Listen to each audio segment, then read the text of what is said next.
So welcome back to Third Age Reforged and to another battle replay. This one's going to be a 2v2 which was on a tournament which I think was discontinued, at least according to the player who sent this to me. But still, at least I'm going to be able to show one battle from it. And it's a 2v2 on grassy plain, so sort of fairly standard fare for tournament play, although not actually the length you'd expect from a tournament. Every tournament I've seen, a lot of tournament games anyway, have run into extremely long lengths because most people tend to play very safely and very conservatively in a more competitive environment, and that makes for battles which are horrendously boring to watch, I must say. But it doesn't look like that's going to be the case this time with a battle of this length, and also the factions involved. Only one of them really has got like a really deadly skirmish force, at least at long range. So yeah, good to see that this one's going to be sort of getting down to brass tacks pretty quickly. And this one was sent to me by Lango, who is playing as Angmar. His ally is actually Gondorian Smith, who's playing as Erebor, so I hope I'm not stepping on any toes by using this one, but it was sent to me, so I assume it's fine. And they're going to be facing off against Kuro-Guro-chan, who's playing as Rudour over there. And just across the way you can see Dreezy 4K, who of course is playing as Imladris.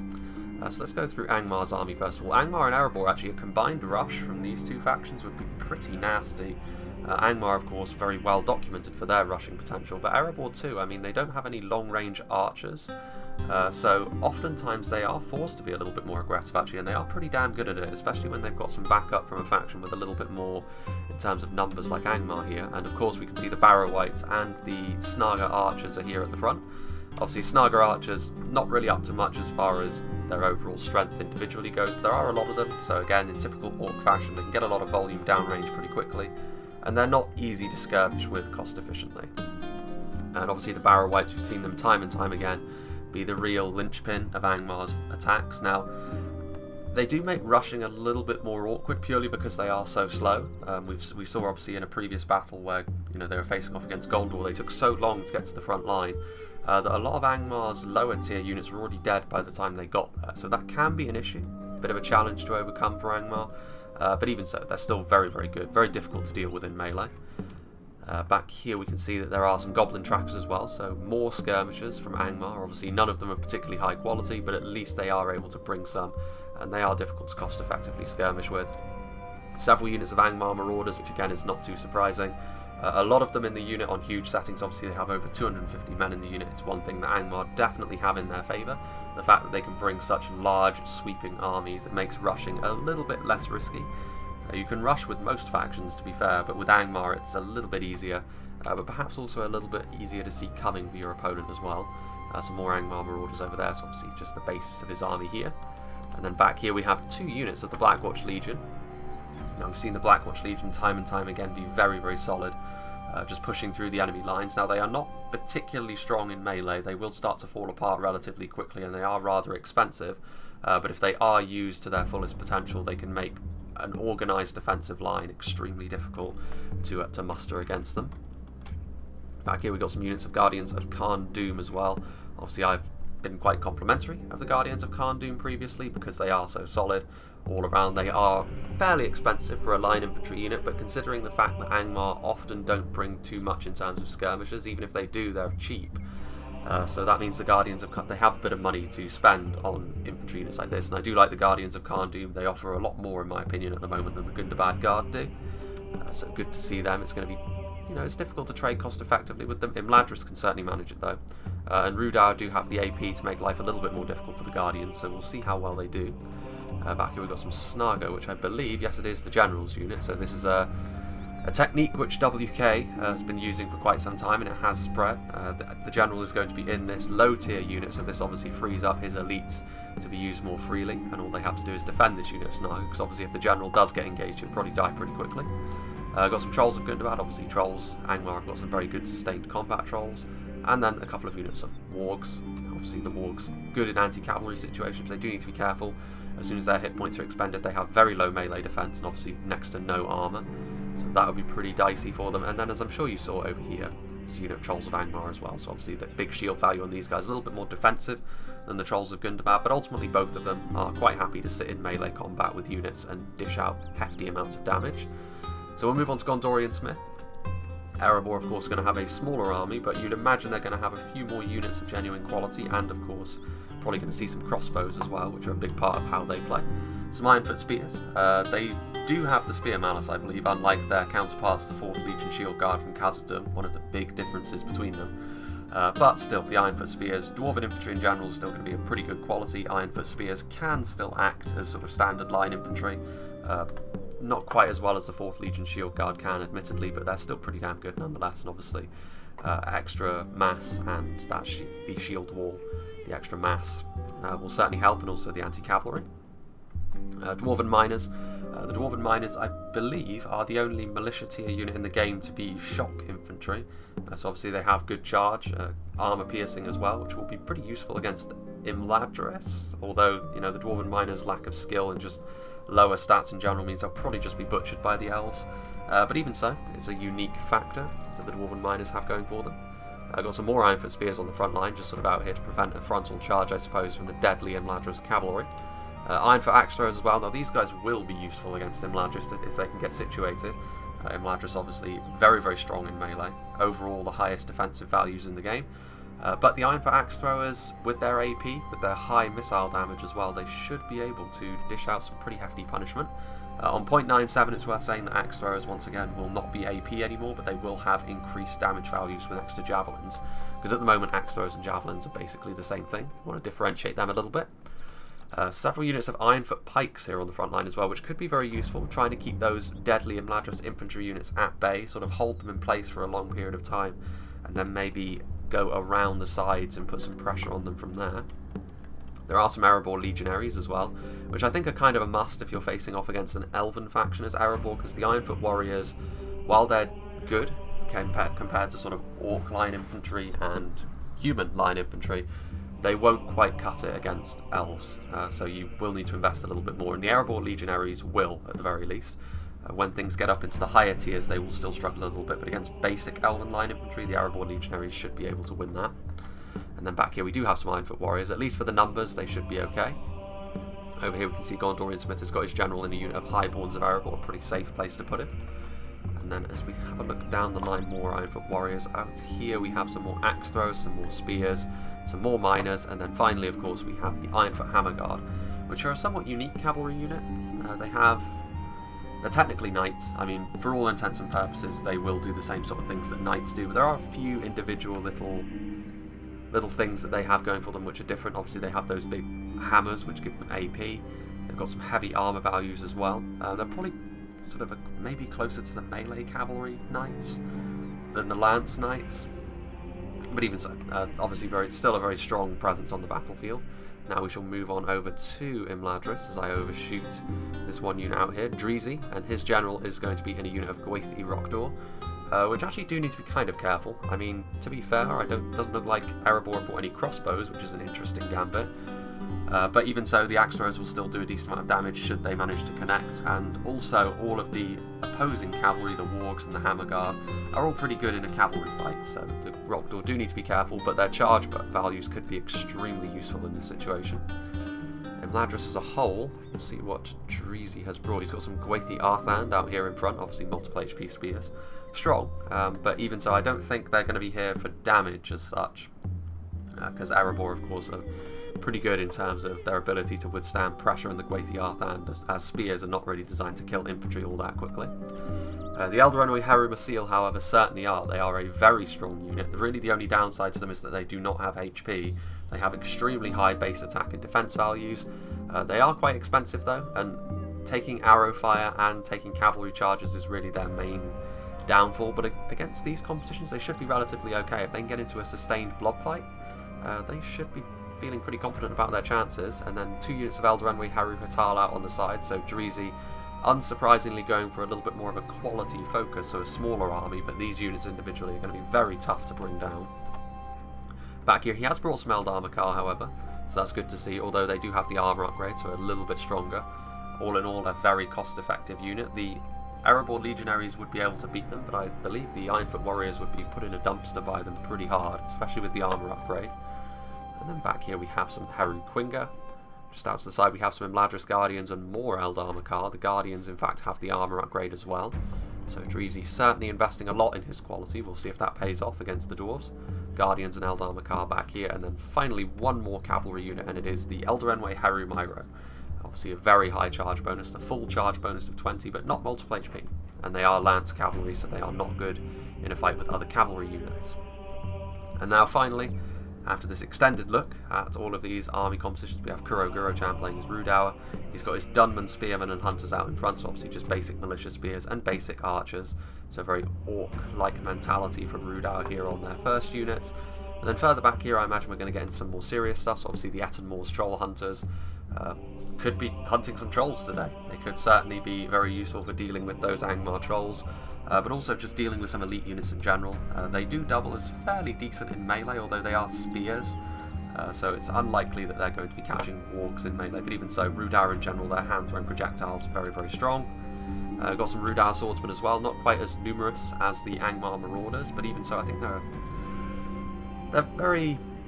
I think they're decent. I mean, you know, as far as things go, they're not going to win any prizes for quality, but there are enough of them and their stats are good enough that they are really dependable for Rudour. And back here we got the Haranadine Pikemen as well. Obviously have a shield value. Generally speaking, I've always found the Haranadine Pikemen to be very cost effective for me, so I'm glad to see that Kuro has brought them. His general is going to be in the Witch Realm Enslavers as well, obviously that AP. Not going to be easy to bring down for either Erebor or Angmar with how much damage they could do in a sustained fight.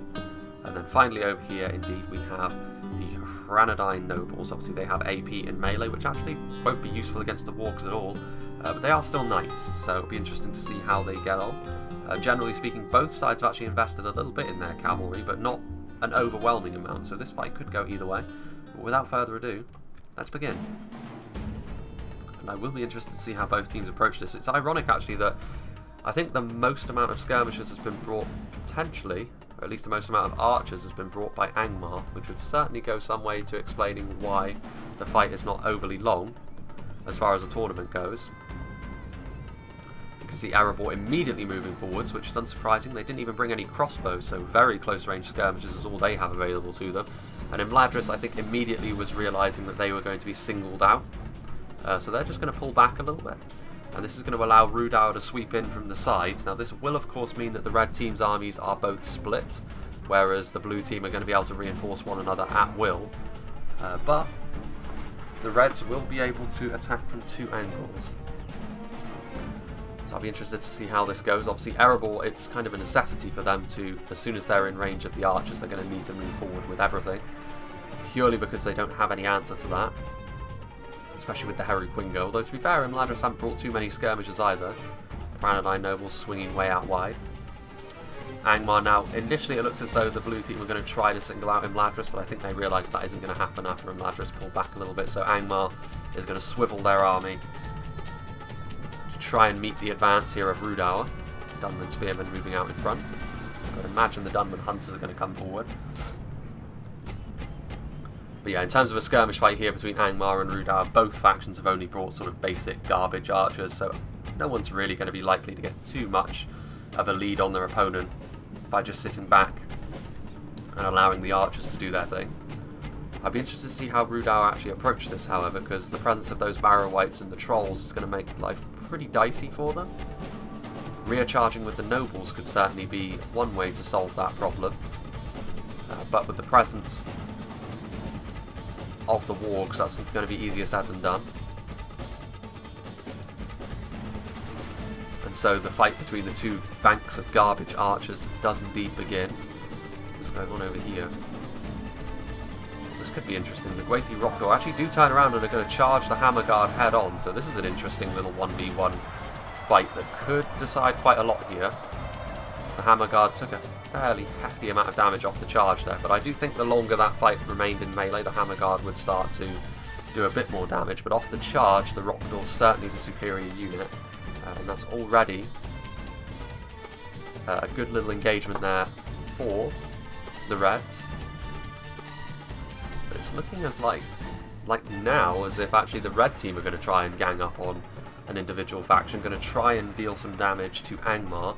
I can actually see the Rudour Axemen are charging forward as well. Now AP, obviously, good charge damage, although the Barrow Wights are out here in front, so while they may be able to deal some damage off the charge, you can also see that Angmar are immediately starting to target down the more vulnerable Rudauer Axemen with their archers.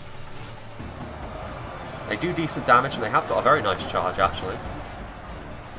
But, obviously, their primary weakness is always going to be their ability to stand up to ranged skirmishers. Well, archers, I should say. All skirmishers are ranged. Yeah, these Rudauer Axemen have also taken a bit of a charge from the wargs. But still, the initial engagements have begun. But yeah, the Rudauer Axemen are going to need some support. Otherwise, the Barrow Wights are just going to slowly mulch their way through them. There are some swordsmen on the front line as well, finding a pocket of these Angmar Marauders to engage. These Rudauer swordsmen are actually going to get charged by some Angmar Marauders. Rudauer versus Angmar, a bit of a civil war in the Witch Realm. Eldar Makar taking some damage from the archers. It's a very odd sort of engagement, this. It's almost like a lightning bolt that's going down the line here, with how both sides were trying to go 2v1 initially. But in the end, I think it is just going to be one long line battle. The Rudauer swordsmen are going to be backed up by the Imladris Guardians now, which is certainly going to tilt this fight in favour of the Reds in a pretty big way.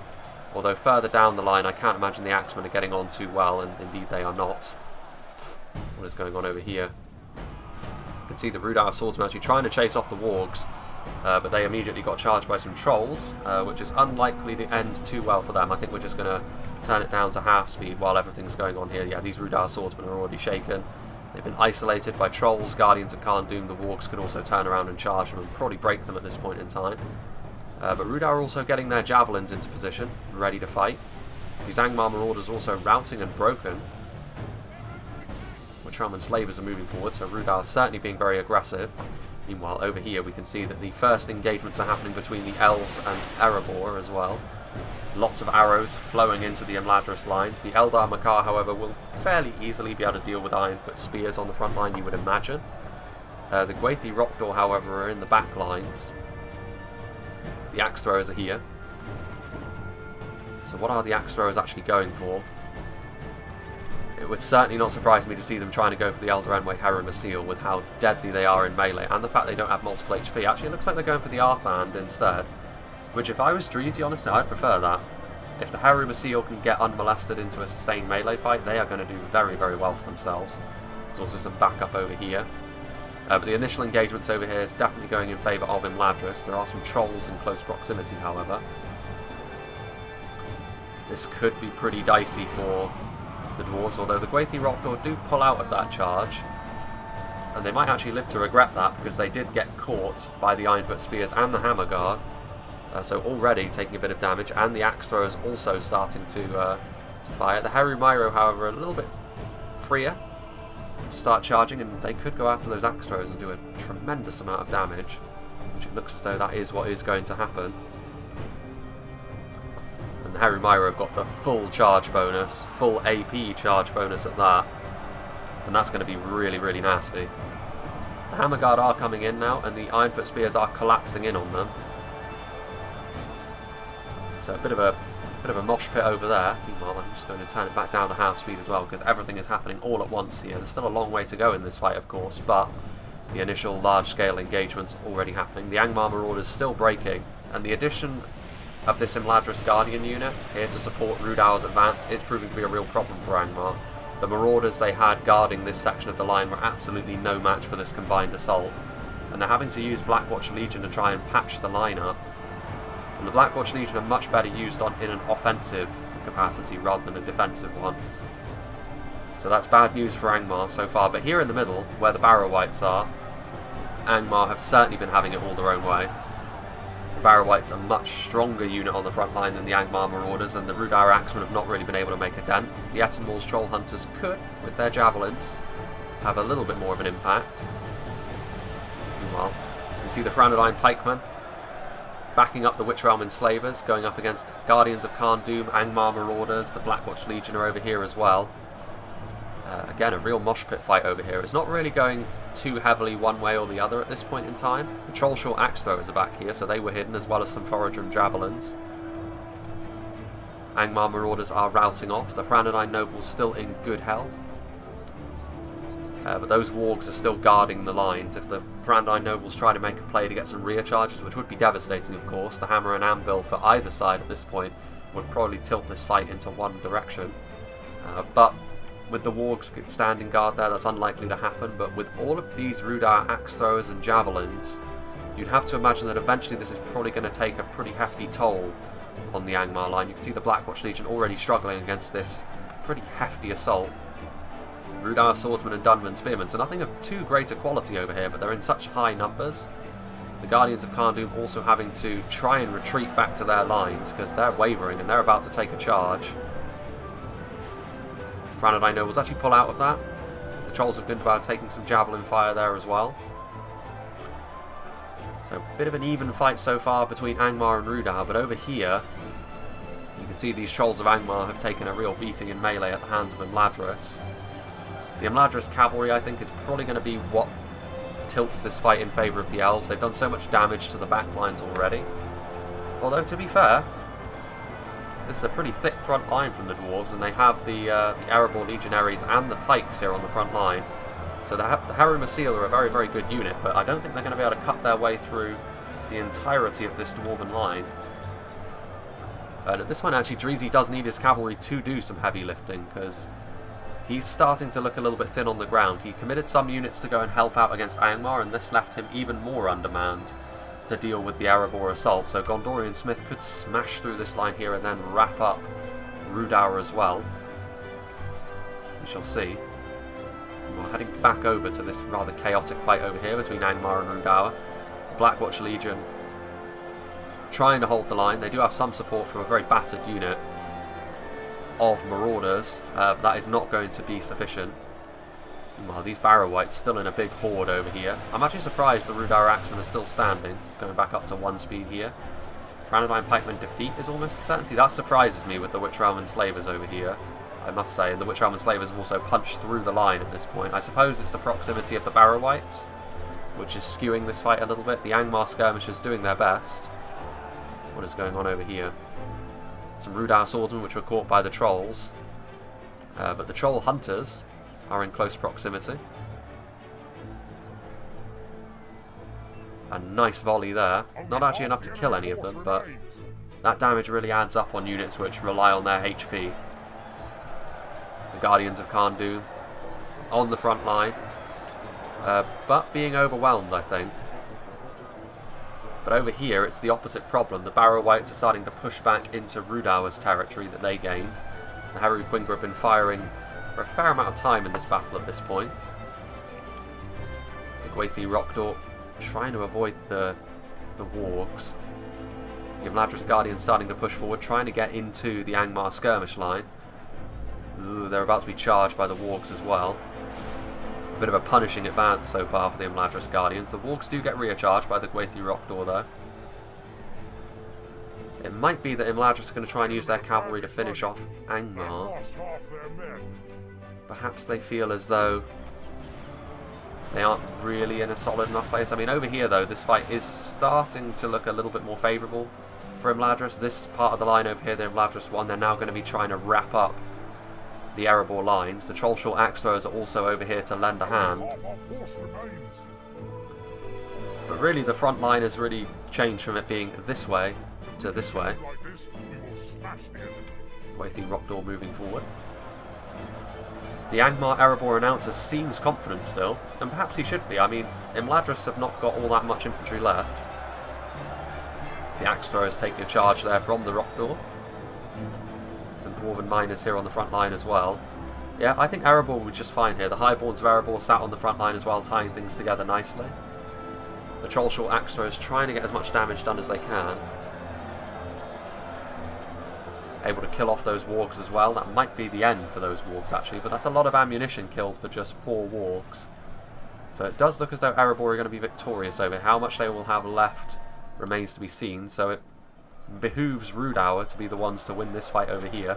Obviously Imladris Guardians should be able to cut their way through all these goblins and Snaga, although they are already at this point so depleted that that might not be the case.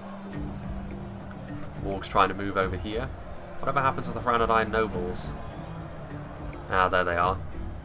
The wargs at this point trying to hunt down what remains of the red team's cavalry. And they're going to be able to. I mean, that was a suicidal charge, that, from the Gwaiti Rockdor. The wargs collapsed in on them, and that anti-cavalry bonus is going to be enough to finish them off. The Snarg are actually routing in the face of the Imladris Guardians, proving their mettle in melee. A general died there. I assume that would be the Imladris general with that kamikaze charge into the wargs. The Dunman Hunters now. The Hranadine nobles trying to thin out the ranks of these Barrow-wights, and you can already see the Barrow-wights still in pretty good health, honestly, making life really difficult for Rudawa. Elsewhere, however, Angmar are not looking so good. The Guardians of Kharndoom starting to rout off. I think Rudawa are going to be victorious over here, but the problem is I don't think they're going to be victorious to the same extent that Erebor were against Imladris, and I think that might be what decides this fight. The Witch Realm Enslavers coming in here, trying to finish off what remains of the Angmar skirmishers in the back line. There's also these trolls over here, which won't last too long with the overwhelming force that Rudawa is bringing to the table.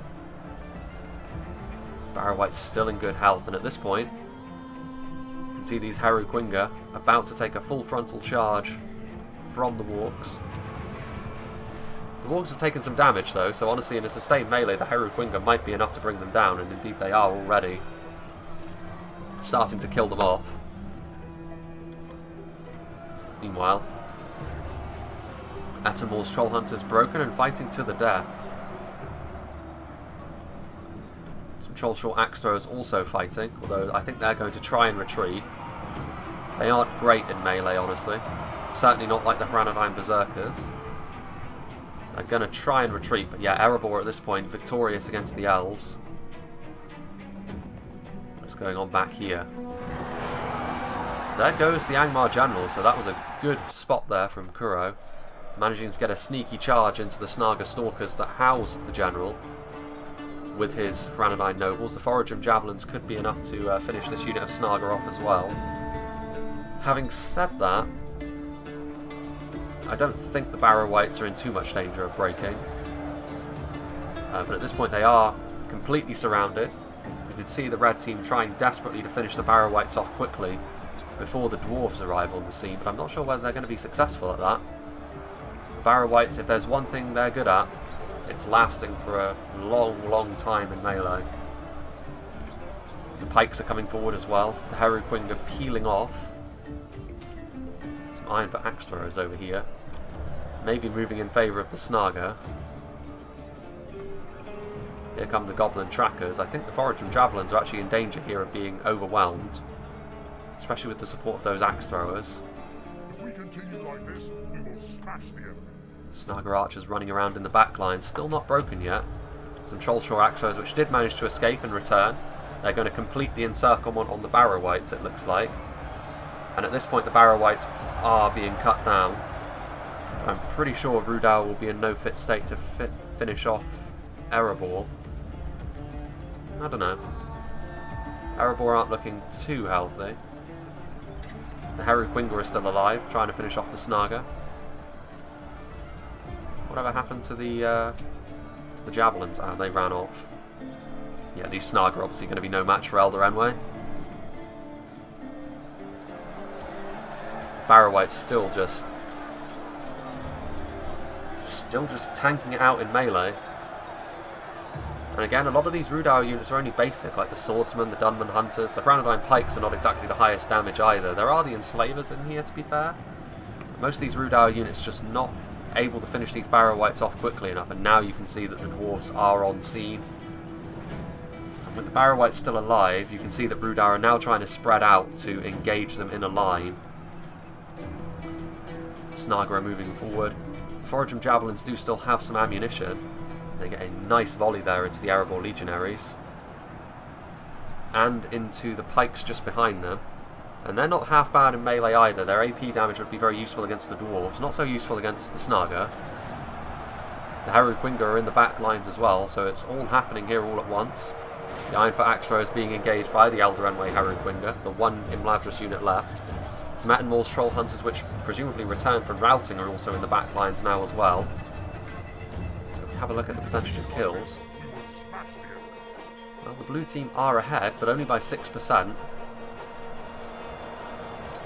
The Ironfoot Spears moving forwards. Rudau trying to engage them as best they can, but I think the addition of these Barrow Wights is still a real problem, because they are not going to be going anywhere.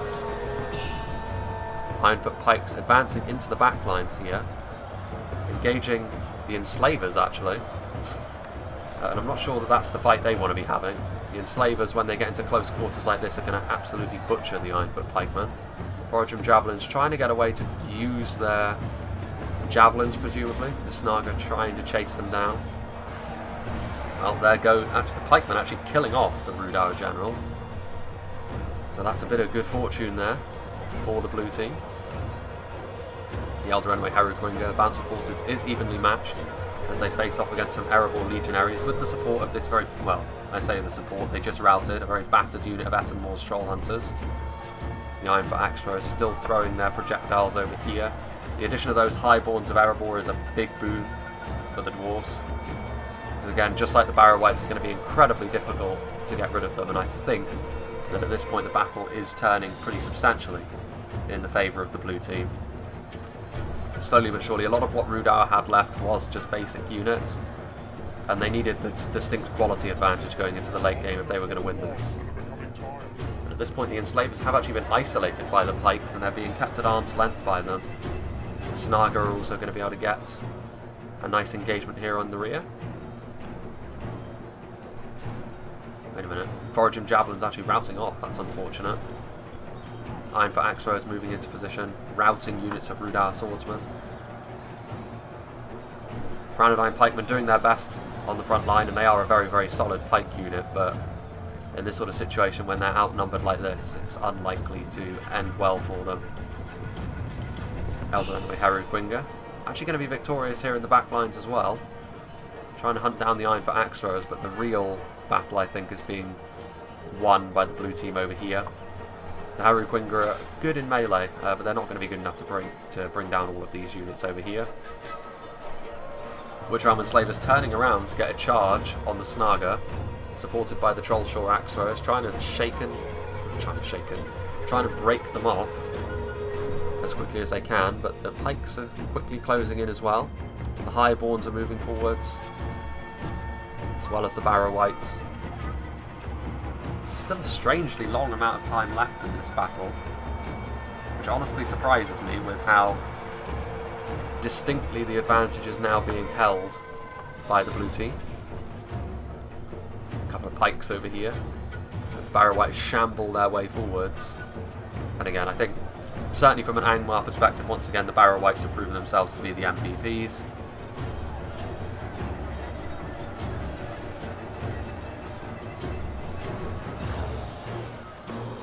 Yeah, I mean, I was expecting, honestly, the Witchrealm Enslavers to do a little bit better against the Pikes, but I suppose they were isolated. And overall, Rudau, without the reinforcements from the dwarves, Rudau would have been able to eke out the victory against those Barrow Wights, but as it was, Imladris lost to Erebor in a fashion that allowed Erebor to come over with the distinct numbers advantage. And with the reinforcements, the blue team are going to be able to win this. And again, this is a situation in which the Elves going perhaps for... I think Dreezy spread himself a little bit too thin. He sent reinforcements over to help against Angmar. And he already had a bit of a numbers discrepancy facing off against Erebor. And I think ultimately that was the decision which won the blue team the battle here, because Erebor were able to overwhelm Imladris. And even though initially I thought Imladris' cavalry, hammer and anvil, charging into the dwarven backlines would have been enough to tilt this fight in favour of Imladris over here, in the end, the dwarven player, Gondorian Smith, did a good enough job at zoning them out, making sure they weren't quite as dangerous as they could otherwise have been, and then the battle of attrition went in favour of Erebor. And obviously Erebor's infantry is nothing to be sneezed at either, so while Imladris can certainly claim a distinct advantage in melee against most factions, Erebor will give them more of a run for their money than sort of a lot of others. The dwarves in general, of course, infantry is their bread and butter after all, as these Witchrealm Enslavers are slowly but surely being completely overwhelmed by a combination of dwarves and undead. Good to see Rudau in back-to-back battles there. They seem to have been a little less popular in the current meta of things, and I think that's a shame, because I rather like them stylistically and the way they play. White's just continuing to nudge the Witch Realm Enslavers back ever further. There's a single pikeman over here. I don't know what he's thinking of doing. He should probably just run. Rouse off the field at this point. Harry-Quinga victory seems certain. That's quite surprising, considering the pikes should be keeping these Imladris units at arm's length. And back over here, just a few Witch Realm Enslavers left alive at this point. Obviously the Barrow Wights don't kill things particularly quickly, but their functionality as a melee target is well documented at this point. Definitely one of the unique and effective tools that Angmar has, alongside the likes of the Witchers. Angmar have got some pretty unique tools to set them apart from the likes of Mordor. What we got over here? Ironfoot Axe Throwers, getting ready to pin the Eldarenway in the back with their thrown axes. And this will just hasten the demise of the elves, you would imagine. We've actually got to 2 speed here, as these dwarves, in particular the pikes, are going to take quite a long time to bring down the Eldarenway. Elven skirmishers in melee, of course. Pretty damn strong. Snagastalk is hiding. I guess the other units can't really be bothered to come over here. They're just going to allow these units over here to slowly but surely grind the elves into the dirt. Again, I wonder what happens to this tournament, because apparently Lango did inform me that the tournament soured a little bit. Or maybe it just tailed off and sort of atrophied from existence. But even so, I kind of like this as a tournament game. You know, most tournament games I'm always a little bit reluctant to show, because every time I look at them it's always a game that's like 50,000 frames for a 2v2 on the grassy plain, and you know exactly what it's going to be then. It's going to be people trying to run away from one another, trying to skirmish each other down, not taking any risks whatsoever, because they're afraid of losing the battle. And you know, I don't know. That's why most of the time I don't really join in tournaments, although there will be a bit of an announcement about that. That might already be out though, about a tournament which is happening closer to Christmas time. I might have already announced that though by the time this video is up, so if that's the case then feel free to ignore this. What's going on over here? Is it that one pikeman that's left? Yes it is. Here he is, the lone wanderer. What do you intend to do, buddy? Is it going to be an admit defeat? I think it probably will be. Nope, the Barrow Wights are going to come over here and kill him off. The Snaga are on their way, actually. Look at this guy. There's no escape now, my friend. Not often you see a charging pikeman there. I'd probably turn around and take the fight with the Snaga than go into the Ironfoot pikeman. Well, here he goes. The last hillman. And there we go. Destroyed. And victory is the blue teams in this situation. And I do think the battle between Erebor and Imladris was ultimately what decided this. The Angmar-Rudauer conflict was much closer, and I do believe Rudauer would have won that if it had been left to its own devices. Indeed, you can see here the difference between the deployments. The Rudauer and Angmar army significantly larger, so both players getting more kills, obviously. Imladris and Erebor smaller armies, so less kills. I do think, even though he got the least amount of kills in this fight, he was facing Imladris, so that's not really that important. And I do believe Erebor ultimately was the source of the blue team's victory here, more so than anything else, taking out Imladris. Let's see what did the damage for Angmar, though. The Barrow Wights obviously getting over 300 kills each, sitting very happily in melee against basic Rudauer units. Goblin Trackers doing decently as well. The archers across the board actually not doing too bad against a very large Rudauer force. Angmar Marauders doing okay. Guardians of Khan Doom actually not doing quite as well, mainly because when they were committed, some of Rudauer's hand-thrown projectile units were already in range, and stuff like the pikes and the enslavers were on the front line as well. So a bit of a below-par performance from them. The Blackwatch Legion as well were not able to be used in an offensive capacity. They had to be used defensively, which is not really what they want.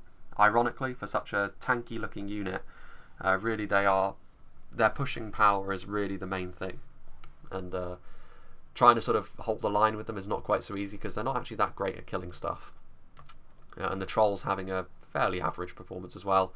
So definitely the Barrow Wights, the MVPs for Angmar. As far as Erebor goes, I think just in general their whole composition was pretty well suited to deal with Imladris, especially when Imladris started to peel off units to try and help against Angmar. Rudauer also did the same, to be fair. They tried to send over some Trollshore Axe Throwers and Ettenmoor's Troll Hunters to patch things up. But I think by that point Erebor was already gaining the upper hand. So yeah, big thanks to Lango for sending this one to me. I do hope that Gondorian Smith wasn't planning on doing this one. I mean, I assume it's fine if I get sent it. But yeah, I hope you enjoyed this, and I hope you'll join me for whatever is next.